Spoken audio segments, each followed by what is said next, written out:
तमिलनाडु के वीरपन्नम नाम का एक ऐसा गांव था जहां आज भी लड़कियां अपनी आजादी से जी नहीं पाती थीं। वहां हर लड़की को अपने बुजुर्गों के हिसाब और गांव की परंपराओं के अनुसार ही चलना पड़ता था। नैरेटर। गांव का नियम था कि जैसे ही किसी लड़की को पहली बार मासिक धर्म पीरियड्स होता, उसे सब कुछ त्याग कर शादी के लिए तैयार होना पड़ता। अगर ऐसा ना हो तो गांव की देवी ऑयली नाराज हो जाती और गांव पर मुसीबत आ जाती। दृश्य में एक छोटी लड़की की जबरदस्ती शादी दिखाई जाती है।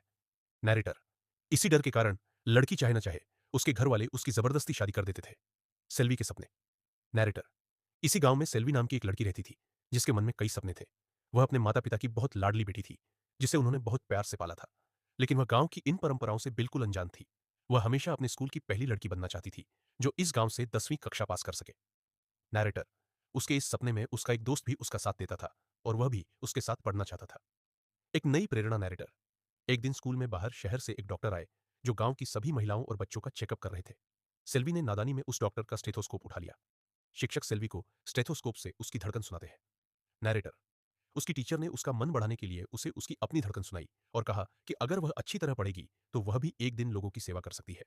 इससे सेल्वी के मन में डॉक्टर बनने की इच्छा और बढ़ गई। कड़वी सच्चाई। नैरेटर। लेकिन उसे यह नहीं पता था कि उसके सपनों की कोई कीमत नहीं है, क्योंकि गांव की परंपराओं के खिलाफ जाने की हिम्मत कोई नहीं करता था। जल्दी ही उसे इसका एहसास होने लगा। नैरेटर। उसकी करीबी दोस्त को जब पहली बार मासिक धर्म हुआ तो उसके घर वालों ने उसे बहुत प्यार से त्योहार की तरह मनाया। उसे उसकी पसंद के कपड़े और खाना दिया गया। लेकिन अगले ही दिन से उसे सबसे अलग कर दिया गया और स्कूल जाने से मना कर दिया गया।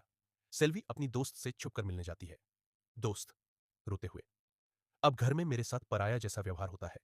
मुझे पूरे दिन घर का काम करना पड़ता है और थकने के बाद भी कोई मेरी परवाह नहीं करता ताकि मैं एक अच्छी पत्नी बन सकूं। देवी का दिया हुआ यह वरदान असल में एक श्राप है जो हर लड़की के सपनों और इच्छाओं को खत्म कर देता है। परंपराओं की दीवार। नैरेटर। यह सब सुनकर सेल्वी अपनी मां के पास गई और उनसे इस परंपरा के बारे में पूछा। लेकिन उसकी मां की सोच भी बाकी लोगों जैसी ही थी। मां। एक लड़की को सिर्फ एक अच्छा पति चाहिए और कुछ नहीं। नैरेटर। यह सुनकर सेल्वी वहां से भाग गई और अपने पिता के पास गई। सेल्वी। पिताजी, हमारे गांव में कोई डॉक्टर क्यों नहीं है? पिता। गांव का कोई लड़का पढ़ना ही नहीं चाहता तो डॉक्टर कैसे बनेगा? सेल्वी। तो कोई लड़की क्यों नहीं बनी? नैरेटर। यह सुनकर उसके पिता गुस्से में आ गए और उसे समझाने लगे कि जिंदगी इज्जत से जीने में ही है।